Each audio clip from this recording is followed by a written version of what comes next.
We spend billions of dollars every year trying to outsmart our own biology. From engineered super powders to highly synthesized supplements, we're searching for ways to curb rising rates of cardiovascular disease and cognitive decline. This is the humble sardine.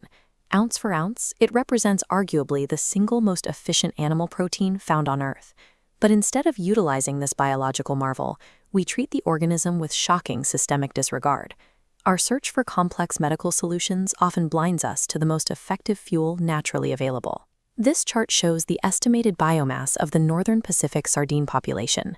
Between 2006 and 2017, that population plunged by 95%. This catastrophic data triggered a strict multi-year commercial fishing moratorium across the entire west coast of the United States. Despite that collapse, 70% of the small pelagic fish we do manage to catch globally are ground into fish meal and oil to feed aquaculture operations, like farmed salmon. At each step up that food chain, 90% of the original energy is lost. We are driving a highly efficient protein source toward collapse, only to discard almost all of its energy to prop up a broken farming system. To understand what we are throwing away, we have to look at how nutrients actually work inside the body. Biologists refer to it as the nutrient matrix, the idea that vitamins and minerals are most effective when consumed in their natural, whole food state. This explains why the billion-dollar market of isolated omega-3 fish oil pills frequently fails to produce significant cardiovascular results in clinical trials. The active ingredients have been divorced from their natural delivery system. This biochemical diagram illustrates the difference. Inside the Sardines Matrix, fatty acids like EPA and DHA bind securely to cardiovascular and neurological receptors to lower triglycerides and delay cognitive decline. The naturally occurring vitamin D in the fish's flesh dramatically boosts how well your body absorbs the heavy doses of calcium found in its edible bones. Simultaneously, high selenium levels protect your cells by preserving antioxidant enzyme functions, neutralizing potential heavy metal toxicity. Recent clinical trial vascular events and lowers insulin resistance markers to delay type 2 diabetes.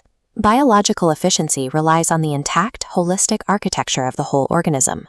The reason the sardine possesses this chemistry comes down to where it lives. It is a small pelagic fish, operating at a low trophic level near the bottom of the ocean's food chain. Because they eat plankton and have short lifespans, they do not live long enough to bioaccumulate the mercury that plagues larger predators like tuna or swordfish. Their biology also dictates how they are caught. Small pelagics aggregate in massive schools, allowing a single boat using a purse seine net to capture thousands of fish in one localized operation. This method results in a carbon footprint drastically smaller than raising terrestrial livestock like beef or operating the complex infrastructure needed for larger farmed fish. The sardine's biology creates two distinct types of efficiencies. Its schooling behavior allows for a low-carbon, high-yield harvest, while its low trophic diet produces a nutrient profile that is dense and exceptionally pure. Finding fresh sardines in a standard American grocery store is nearly impossible today.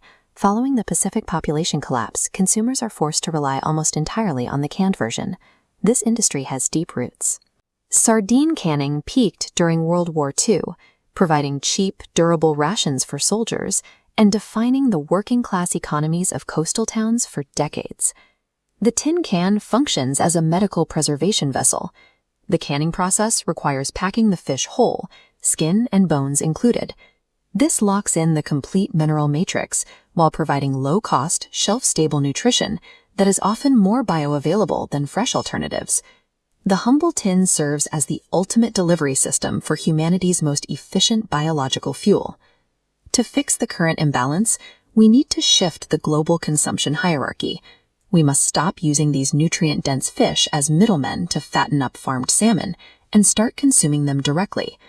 Diverting that catch would feed hundreds of millions of people while leaving millions of tons of fish in the sea to support the marine food web. You can support healthy populations by looking for specific sustainability cues on the packaging. This blue label from the Marine Stewardship Council verifies that the fishery is actively managed and responsibly harvested.